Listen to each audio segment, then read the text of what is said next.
والعاقبة للمتقين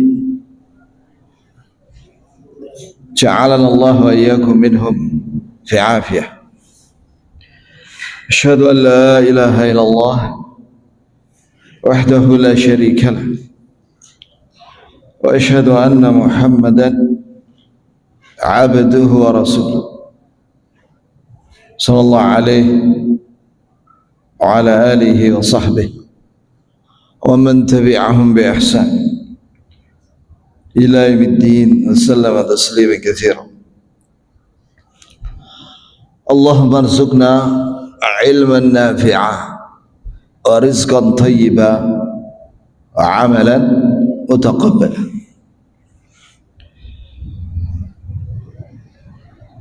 اللهم اغفر لنا ذنبنا كله دقه وجله وأوله وآخره وعلانيته وسره. ثم أما بعد جماعة صلاة subuh. Barakallah lana wa lakum. Tema kita adalah 7 golongan yang dilindungi oleh Allah Azza wa Jalla pada hari kiamat, ketika tidak ada perlindungan kecuali perlindungan dari Allah.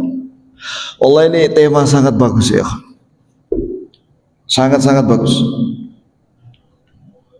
Iya, karena kita semua punya cita-cita yang sama, yaitu ingin dilindungi oleh Allah, ingin selamat, ingin bahagia selama-lamanya. Jelas orang yang bahagia di akhirat selama-lamanya, maka Allah akan beri dia kebahagiaan di dunia juga. Karena 7 golongan ini yang dilindungi oleh Allah Azza wa Jalla pada hari kiamat, dia juga menempuh di dunia ini jalan kebahagiaan. Mari kita cek hadisnya. Hadisnya itu diriwayatkan oleh Imam Bukhari, oleh Imam Al-Bukhari rahimahullah dalam sahihnya. Bahwa Nabi SAW bersabda, "Sab'atun yudhilluhumullahu fi dhillihi yawma la dhilla illa dhilluh."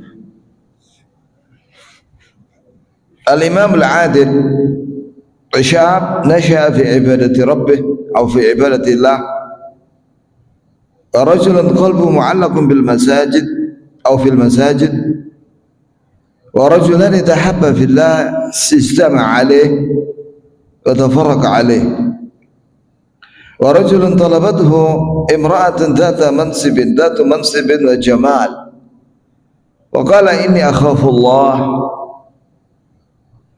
ورجل تصدق بصدقة فأخفاها حتى لا تعلم شماله ما تنفق يمينه، ورجل ذكر الله خاليا ففاضت عيناه. Allahumma ja'alna minhum ya Rabb, amin ya Rabbal alamin. 7 golongan kata Nabi SAW, 7 orang atau 7 sifat amalan orang-orang yang akan dilindungi oleh Allah,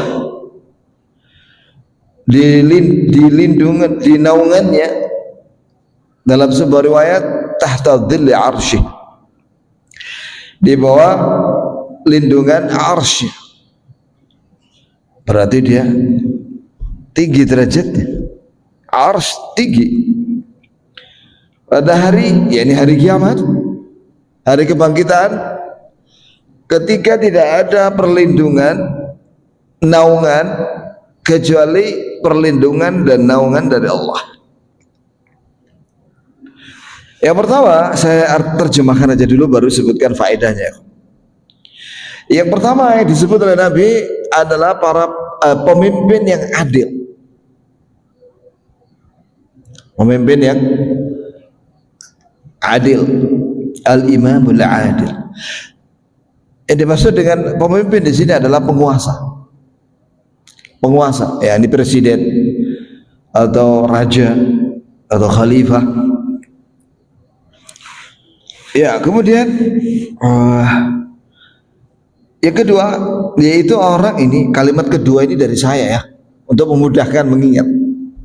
Yang kedua adalah seorang pemuda yang dari kecil dia beribadah pada Rabbnya sampai mati tentunya.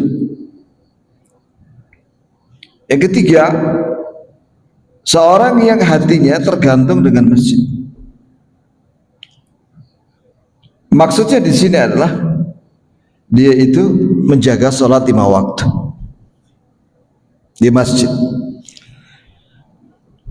Ya, dan juga yang lainnya, apakah itu doa atau tilawah barangkali, atau ibadah yang lainnya seperti i'tikaf dan thalabul ilm. Ini yang ketiga. Yang keempat, dua orang yang saling mencintai di jalan Allah. Ya, keduanya berkumpul karena sama-sama mengharapkan ridha Allah, dan berpisah juga karena Allah, karena sudah selesai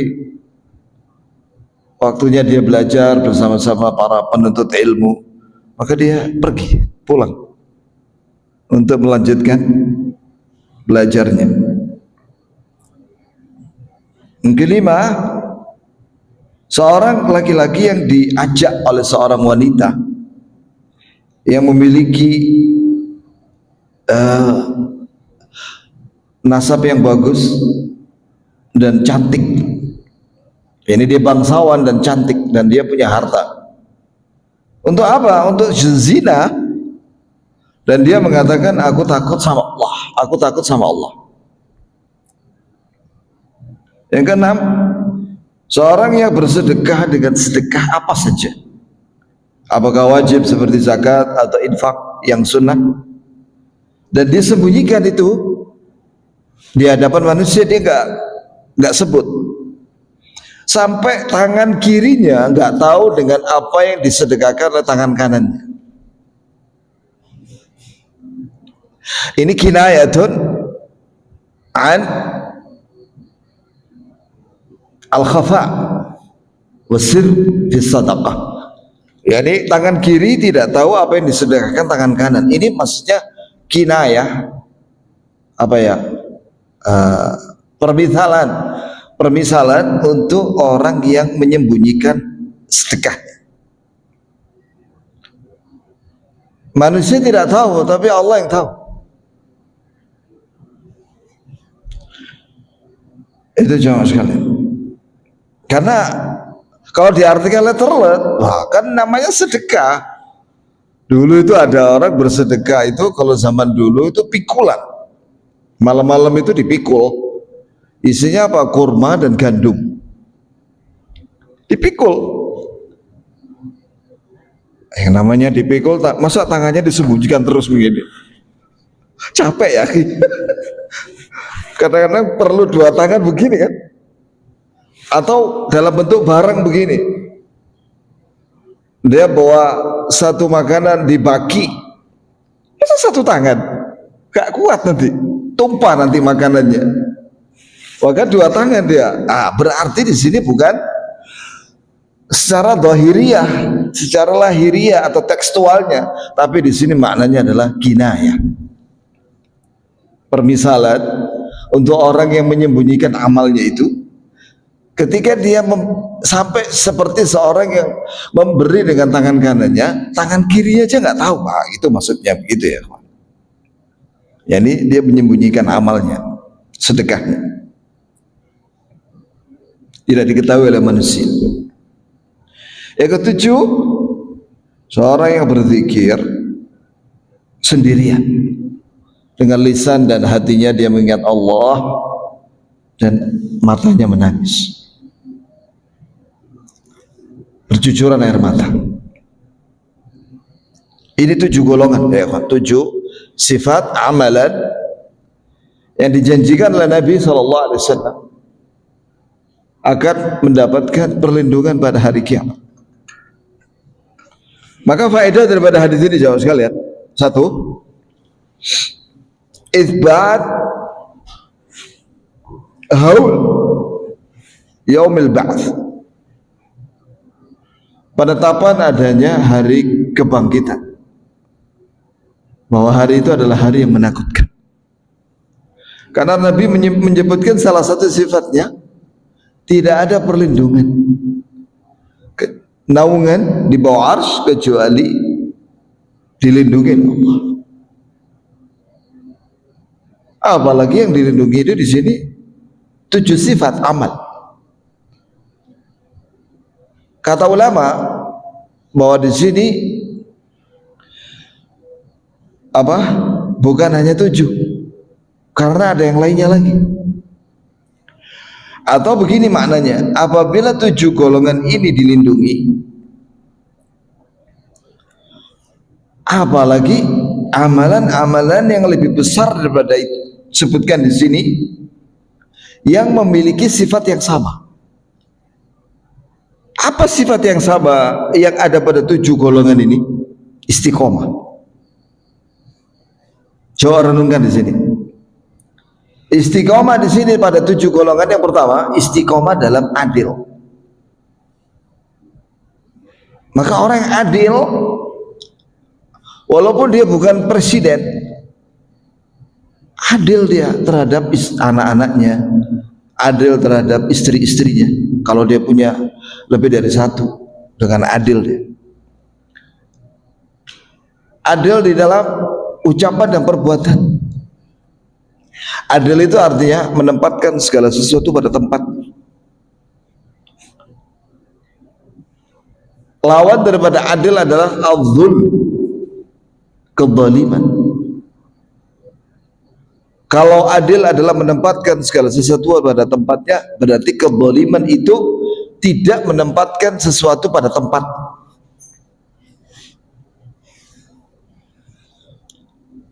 Coba renungkan di sini jamaah sekalian. Disebutkan dalam hadis yang lainnya, yahsyarun nas yaumal qiyamati hufatan uratan ghurla buhma. Qila lahu ya Rasulullah yanzuru ba'duna ba'dhan? Qala ya Aisyah innal amra asyaddu min dhalik.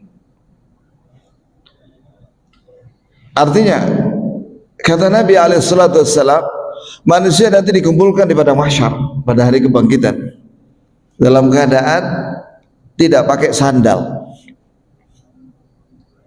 padahal panas waktu itu. Kalau dalam sebuah riwayat, wa syamsu ala ru'usihim qadra mil au milain, matahari waktu itu di atas padang mahsyar jaraknya 1 mil, 2 mil. Panas sekali. Bukti panas dalam riwayat lain, manusia waktu ya'raqun, berkeringat, dan berkeringatnya itu sampai keringatnya masuk ke dalam tanah 70 hasta. Kemudian menenggelamkan orang-orang yang ada di padang mahsyar itu bertingkat-tingkat berdasarkan dosa-dosa mereka. Ada yang sampai mata kaki, ada yang lutut, betis, lutut, pinggang, perut, dada, ada yang sampai telinga. Dalam sebuah riwayat, orang-orang kafir itulah yang sampai telinga.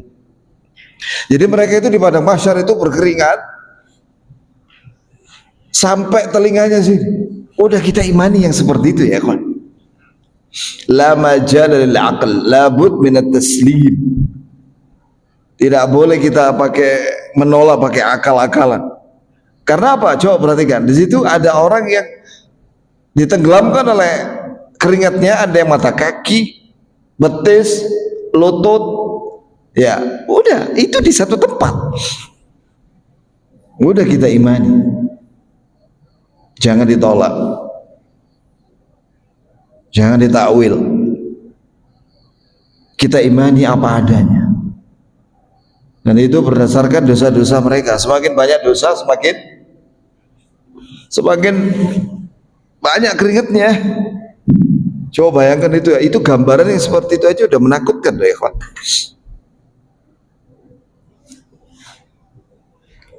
Kemudian kata Rasulullah dalam keadaan telanjang,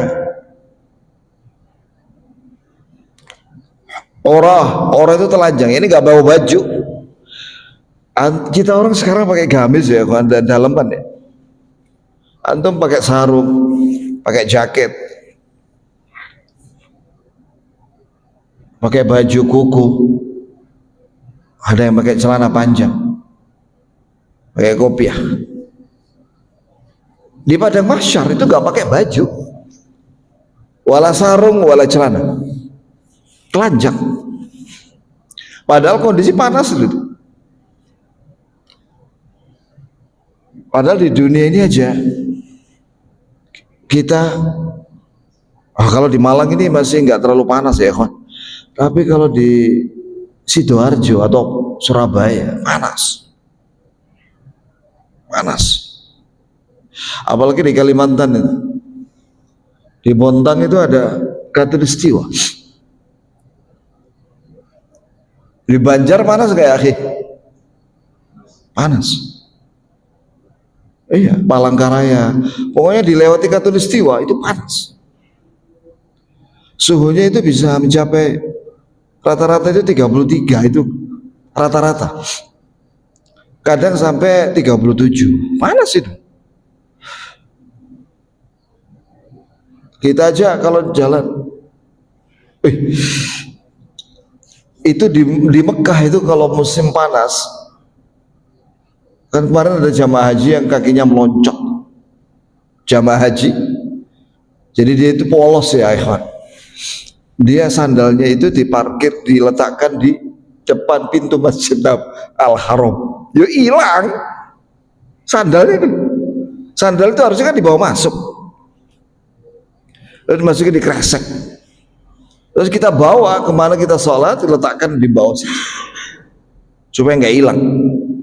Nah ini diletakkan di luar, hilang. Karena kan kalau kelamaan dia langsung disapu, dibuang ke tempat sampah sama petugas cleaning service.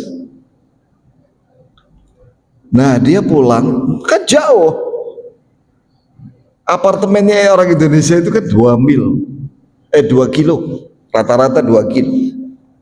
Panas siang-siang dohor, nggak pakai sandal, dan mungkin dia nggak bawa uang untuk beli sandal di Bakola atau tempat itu yang biasa jual sandal itu. Di sepanjang perjalanan ada itu.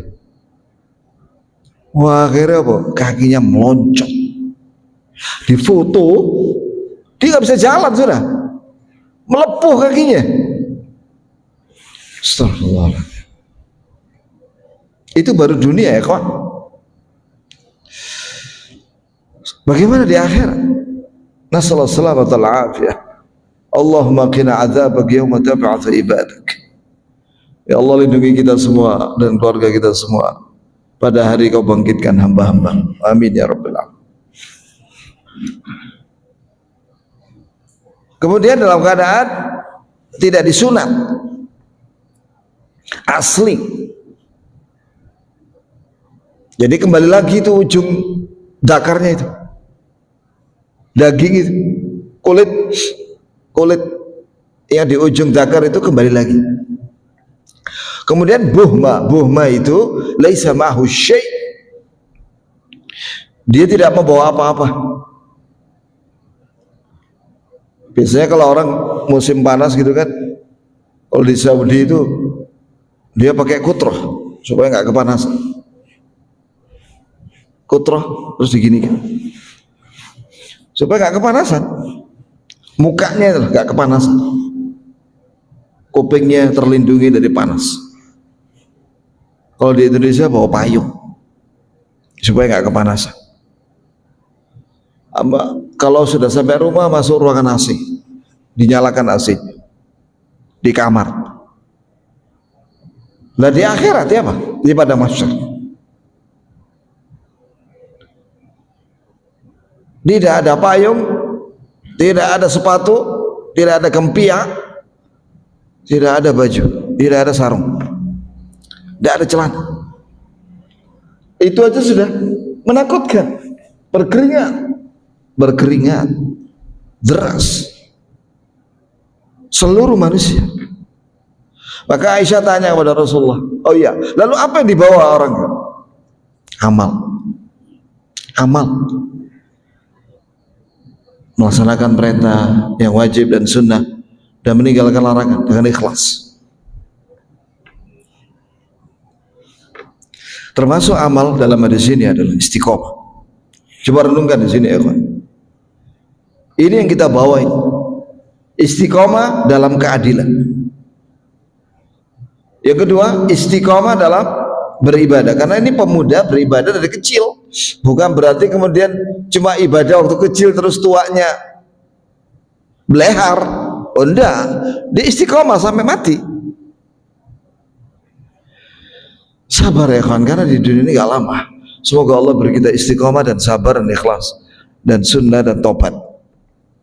Yang ketiga, istiqomah di dalam menjaga salat 5 waktu. Karena seseorang yang hatinya tergantung dengan masjid, maksudnya dia istiqomah dalam menjaga salat 5 waktu di masjid. Masya Allah, antum kita ini semua mudah-mudahan diberikan istiqomah dalam salat jamaah. Iya, karena ini ada kabar gembira bagi orang yang senantiasa menjaga salat 5 waktu di masjid. Jelas orang yang menjaga salat 5 waktu di masjid, dia hatinya itu cinta dengan masjid. Kemudian istiqomah di dalam mencintai karena Allah. Wallahi ya kawan, tidak ada cinta karena Allah yang saya perhatikan ya, yang lebih besar daripada dilandasi dengan ilmu syar'i. Wallah,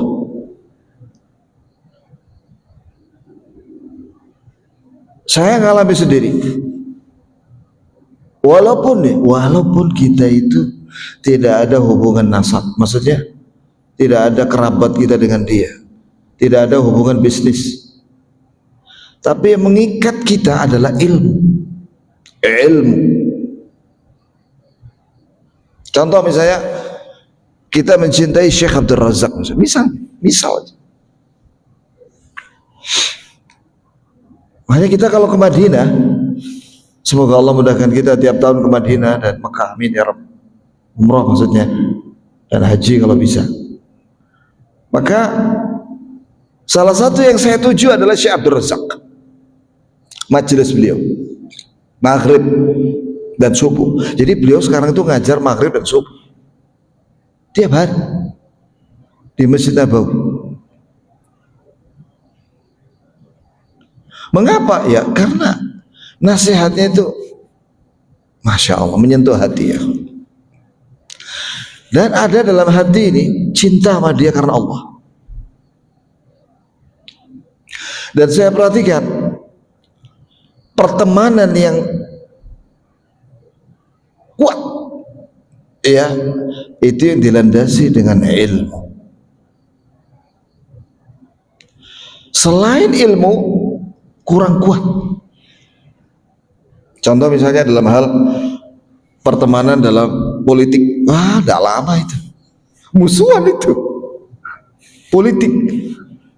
Jika ada kue di situ, baru ente temanku.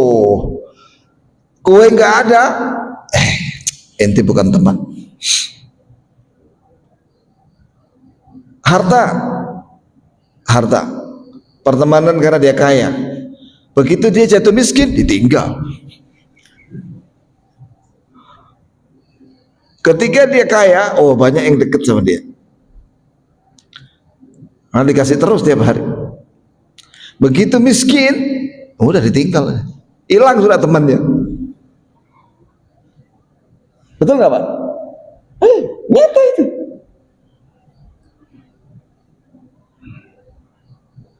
Jadi landasan pertemanan yang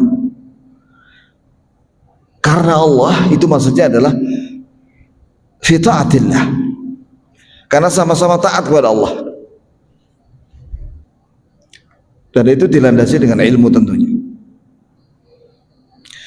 Ada satu lagi kelebihan berteman dalam ketaatan kepada Allah yang dilandasi dengan ilmu syar'i di majelis ilmu, itu akhlaknya baik, istiqamah dalam berakhlak yang baik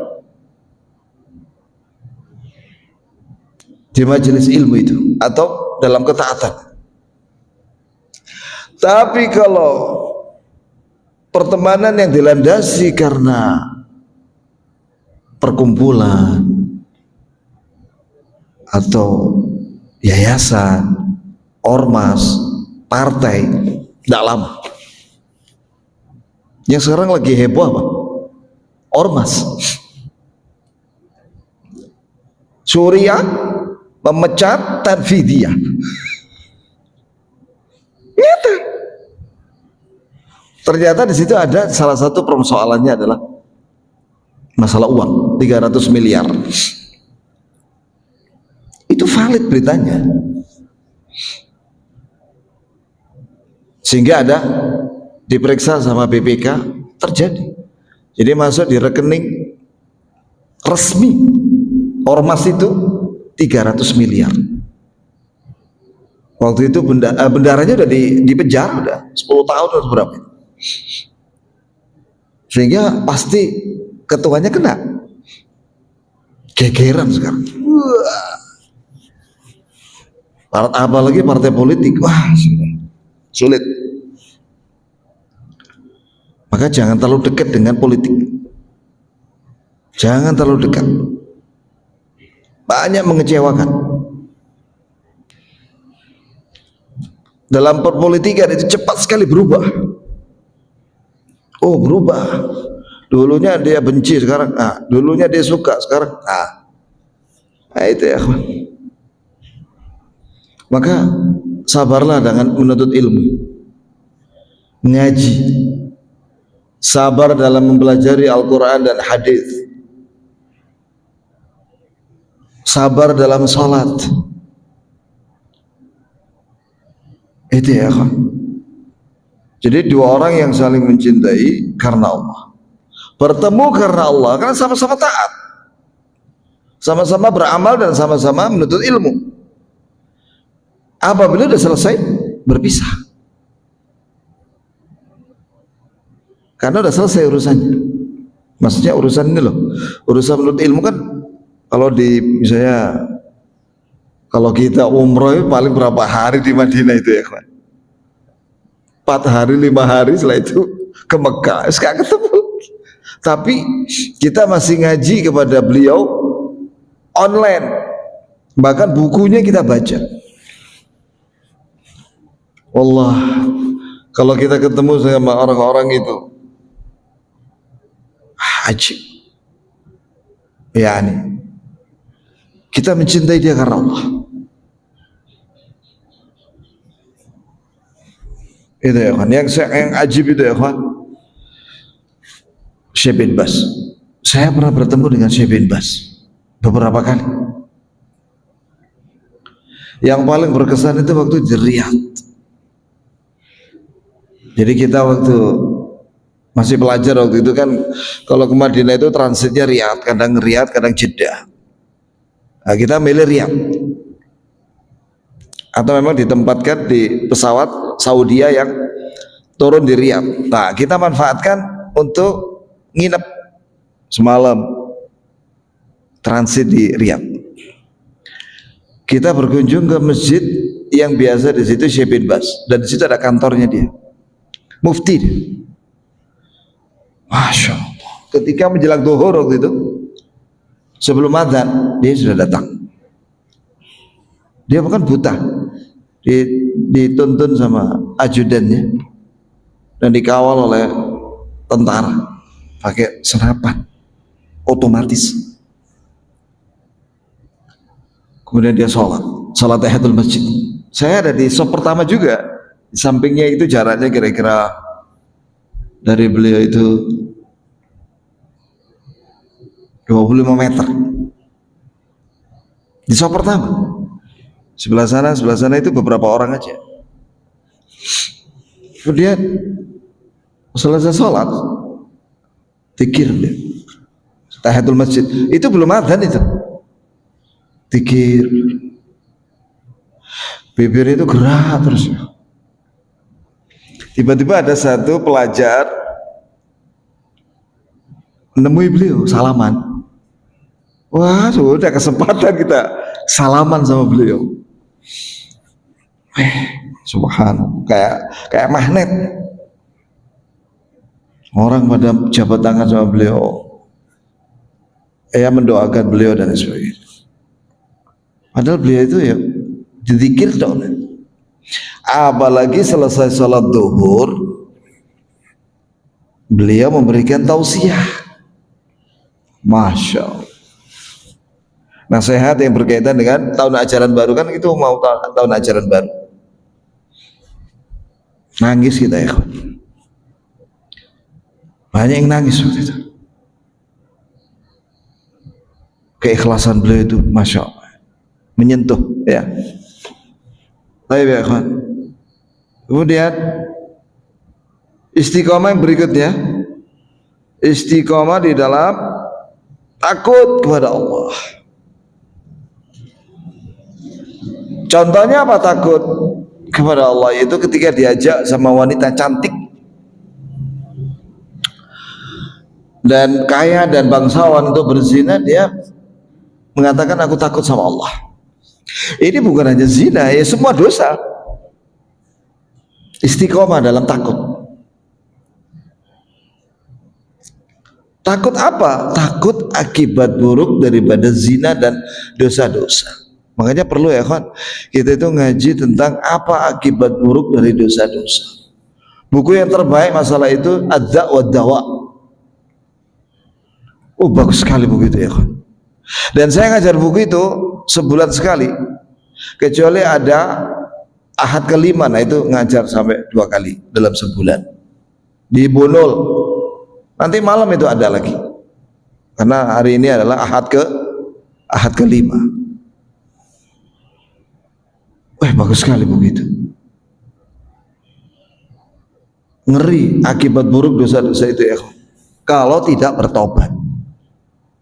Jadi dibawa mati, dosa itu dibawa mati.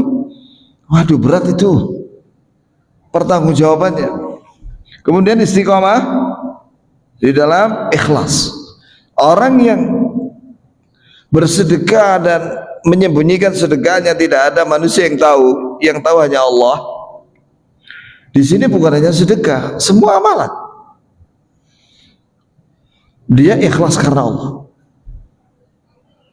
Di sini jelas menunjukkan istiqomah, keutamaan istiqomah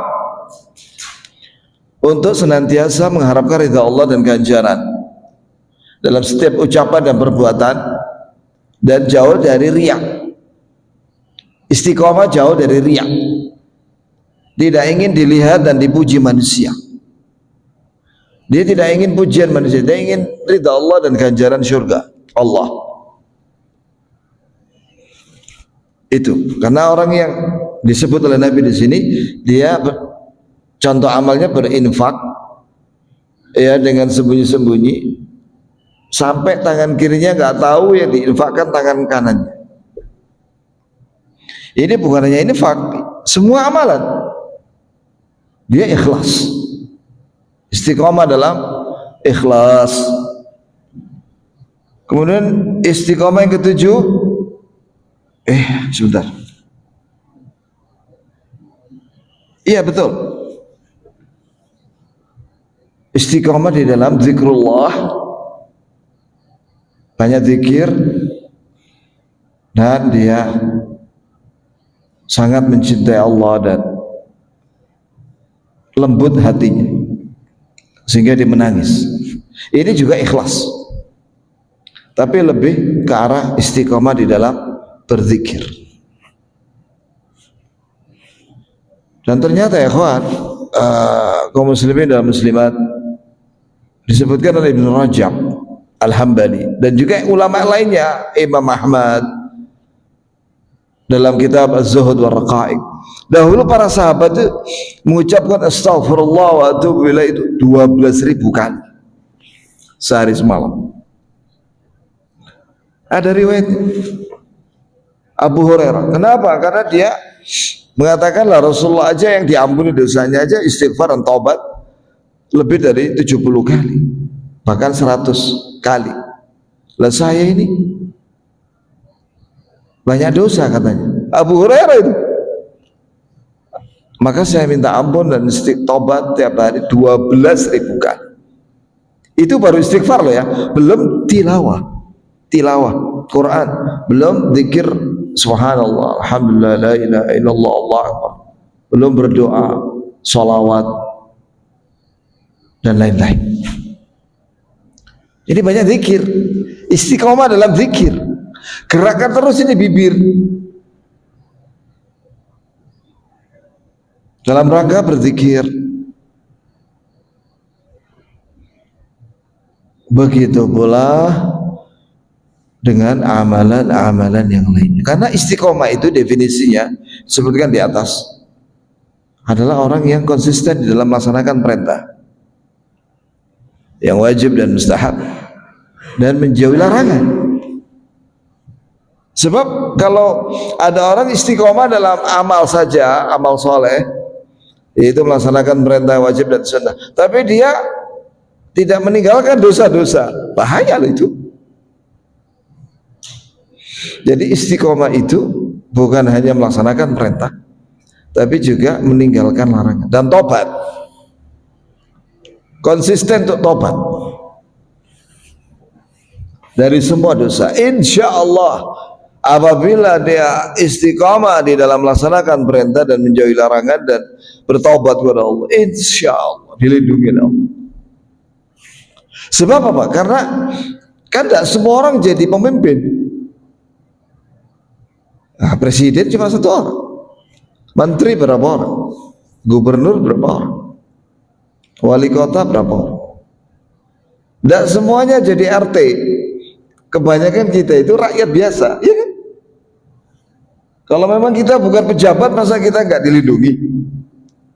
Nah ini, jadi maksud daripada dilindungi ini karena ada satu hal yang sangat penting pada 7 golongan ini adalah istiqomah. Tadi saya bacakan ya kawan di sholat subuh tadi, rakaat kedua, tentang innalladzina qalu rabbuna Allah tsumma istaqamu. Ini keutamaan istiqomah dunia akhirat, yaitu sungguh orang-orang yang mengucapkan Rabb kami Allah, kemudian mereka istiqomah di dalam melaksanakan perintah Allah dan menjauhi larangannya dan tobat, tatanazzalu alaihimul malaikah, turun malaikat. Ya, menurut ahli tafsir, turunnya malaikat ini sebenarnya menemani orang itu ya sepanjang hari, siang malam, kanan kiri, dan dicatat amalnya. Depan belakang, ada malaikat depan belakang ya yang menjaga kita dari gangguan jin, setan, kuntilanak, gendruwo. Ya itu semuanya. Intinya jin yang disebut oleh orang kuntilanak, gendruwo, pocong, apalagi, itu sudah, itu jin dilindungi sama malaikat kanan depan belakang. Ada lagi satu lagi malaikat yang menemani orang yang mau ke masjid atau amal soleh. Ada satu malaikat bawa bendera. Iya. Makanya kalau ditanya kamu bersama siapa? Malaikat. Kemudian malaikat ini menemani orang mukmin di rumah maupun di luar rumah. Terutama malaikat juga ada malaikat rahmat dan malaikat yang mencari orang-orang yang lagi thalabul ilm, majelis ilm seperti ini dan zikir. Itu didatangi malaikat. Dan juga malaikat mendatangi dia. Lah ini berkaitan dengan ini, mengatakan alla takhafu wa la tahzan. Ini kapan ini? Ada dua. Yang pertama ketika mau mati. Mau mati. Malaikat itu datang kepada orang istiqomah ini dan mengatakan jangan takut, jangan sedih. Jangan takut dengan apa yang terjadi di masa mendatang, jangan sedih dengan yang terjadi di masa lalu. Wa absyiru bil jannah. Kabar gembira buatmu. Ini ketika mau mati. Kabar gembira buatmu wahai orang istiqomah dengan surga yang dijanjikan untukmu. Kami di dunia ini yang selalu menemanimu fil hayati dunya wa fil akhirah, dan di akhirat. Nah, di akhirat ini ketika dibangkitkan. Jadi ketika dibangkitkan nanti disambut oleh malaikat. Disebutkan dalam surat Al-Isra. Surat Qaf.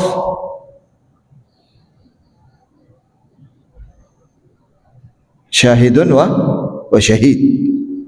Ada dua malaikat, itu syahid yang menjadi saksi amal dia pada waktu di dunia, wa syahid, sa'iqu wa syahid. Sa'iq yang mengantarkan dia menuju tempat berdiri dia di padang mahsyar, yaitu di Syam, wa syahid yang menyaksikan amal. Dan itu memberikan bergembira lagi ketika dia bangkit dari kuburan, tenang, aman, kabar gembira, kamu masuk surga, jangan takut. Walakum fiha ma tashtahi anfusukum. Kau akan mendapatkan apa saja yang kau inginkan di surga itu. Walakum fiha ma tad'u, dan bagimu apa yang kau minta, semuanya diberi. Nuzula. Nuzul itu artinya apa? Hidangan. Hidangan min ghafurir rahim, dari Allah yang Maha Pengampun dan Maha Pengasih. Itu malaikat yang memberitakan itu di padang mahsyar, sehingga dia tenang. Ketika dia digiring menuju padang mahsyar, tenang dia. Itu merupakan berita gembira bagi orang istiqomah. Ya. Dan juga orang istiqomah masuk surga, sebagaimana Allah Ta'ala berfirman, innal ladzina qalu rabbuna Allah tsumma istaqamu fala khaufun 'alaihim wa lahum yahzanun ulaika ashabul jannah khalidina fiha jazaa'a bima kanu ya'malun. Al-Ahqaf 13-14. Sesungguhnya orang-orang berkata bahwa Rabb kami Allah, kemudian mereka istiqamah melaksanakan perintah dan menjauhi larangan Allah, maka tidak perlu takut dengan apa yang terjadi di masa mendatang dan tidak perlu bersedih dengan apa yang terjadi di masa lalu. Mereka itulah orang-orang yang penghuni surga, kekal di dalamnya, balasan atas amal mereka.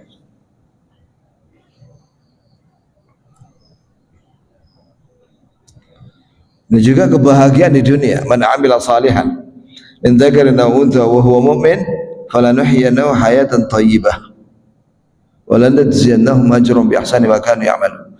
Barang siapa yang beramal saleh baik laki atau perempuan dan dia mukmin, beriman, sungguh-sungguh kami beri dia kebahagiaan di dunia dan kami beri balasan lebih baik dari apa yang mereka amalkan di surga.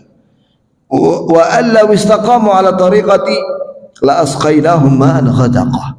Sekiranya mereka istiqamah di atas jalan aturan agama yang Allah turunkan itu, sungguh kami akan beri mereka air yang penuh berkah. Allah Ta'ala menyebut di sini secara khusus air. Allah, air itu nikmat ya kan? Air yang di PDAM, air itu sumbernya di atas ya, nikmat itu. Jadi di sini itu tidak pakai PDAM Pak, ini pakai sumber di atas. Kita nggak pakai yang PDAM di luar itu, kita ada di atas sumber kita, di bukit itu. Itu ada tandannya itu. Ada mesinnya, sekarang 2 sekarang. Tanyalah sama Pak Umar, itu lebih tahu bagaimana itu sumurnya itu. Dia bilang apa? Pak Umar sama-sama saya. Itu subhanallah, ini air yang keluar itu luar biasa. Artesis. Iya. Itu saking derasnya itu. Jadi itu ada kayak aliran sungai bawah tanah ya. Itu sampai ketika turun menuju blok-blok ini di bawah ini, itu dikecilin sama dia. Sebab kalau dibesarin jebol, banyak keran apa namanya, pipa-pipa itu bocor karena tekanan air. Masya Allah, nikmatnya. Sehingga dikecilin itunya, kerannya itu dipusat supaya tidak terlalu kuat itu arusnya. Itu betul-betul bening itu kan. Bahkan yang di atas itu langsung diminum bisa. Tapi kalau sudah sampai rumah ya di masalah ya, karena pipa-pipanya itu kan sudah lama umurnya itu. Iya. Oh, itu nikmat ya kawan. Itu gambaran kenikmatan yang Allah beri berupa air. Belum yang lainnya.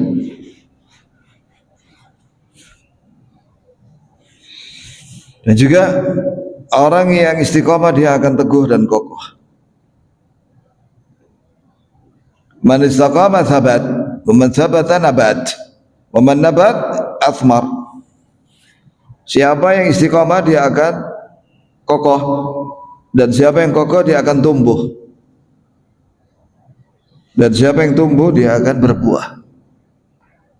Ini untuk perumpamaan untuk pohon. Pohon itu kalau dia kokoh akarnya, maka dia akan tumbuh, kokoh juga batangnya. Kalau batangnya kokoh, tumbuh dia dan bercabang-cabang dan berbuah. Karena ada juga pohon yang tidak kokoh. Kenapa? Karena akarnya kurang kuat, sehingga dia nggak berbuah. Demikian ikhwan, dari keutamaan istiqamah, bertambahan faedah daripada hadis tersebut.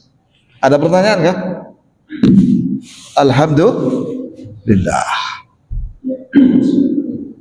Pertanyaan ini kan tujuh golongan yang kita ini, apakah mereka ini tujuh golongan sudah bebas dari semua dosa sehingga bisa dinamai, atau mengabaikan itu karena masuk tujuh golongan? Karena ada tahapan berikutnya, misalnya jembatan siratal mustaqim, terus cukup baik dan nilai gitu. Nah, tujuh golongan ini ada dalam mana itu, apakah sudah terbebas dari semua dosa atau Wallahi ya ikhwan, kita tidak ada yang bebas dari dosa.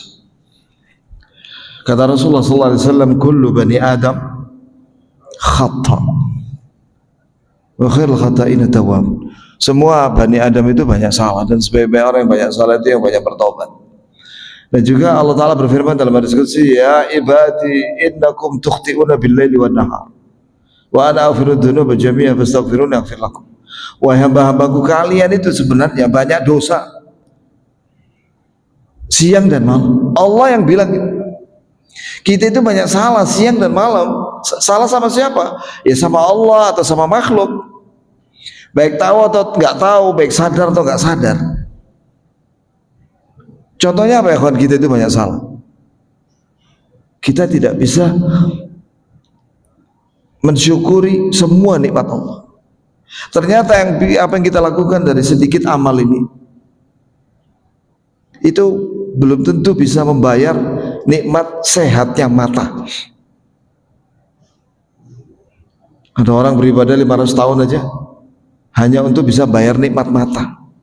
Sedangkan nikmat telinga bisa mendengar, otak sehat, jantung sehat, ginjal sehat, pankreas sehat, lambung sehat,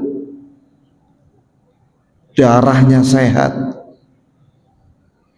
empedunya sehat. kulitnya sehat, itu belum dibayar. Sedikit amal kita itu, jangan merasa banyak kita, sedikit. Tapi yang sedikit ini mari kita ikhlaskan, dan Allah menerima orang yang ikhlas dan akan memberi dia pahala yang tinggi. Jadi kemudian Allah berfirman, dan saya mengampuni semua dosa, maka mintalah ampun kepadaku, aku ampuni kalian. Itu solusinya, Pak. Jadi kita ini banyak salah dan dosa, dan kita disuruh oleh Allah untuk minta ampun, dan Allah berjanji untuk mengampuni. Istighfar, astaghfirullah, astaghfirullah, astaghfirullah, sebanyak-banyaknya.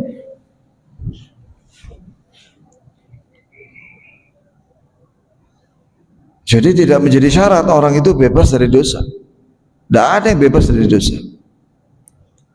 Hanya saja kita ada solusinya, yaitu istighfar dan taubat.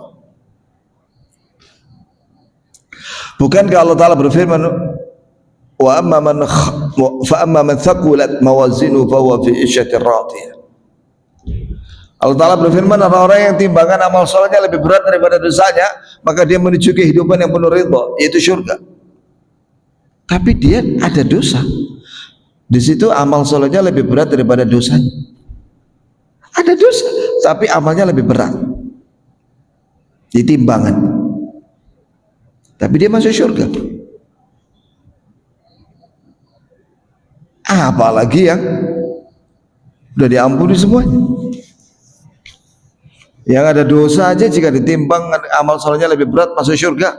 Apalagi yang nggak punya dosa. Jadi dia minta ampun dan diampuni dosanya.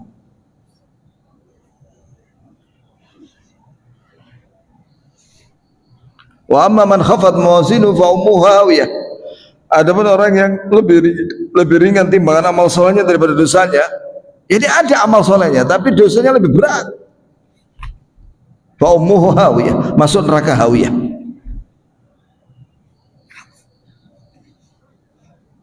Itu bahayanya tidak bertobat, lalai dalam tobat. Nasallahu alaihi wasallam. Ada lagi? Sudah ya? Kita tutup dengan kafaratul majlis. Subhanakallahumma bihamdik, asyhadu an la ilaha illa anta, astaghfiruka wa atubu ilaik. Assalamualaikum warahmatullahi wabarakatuh.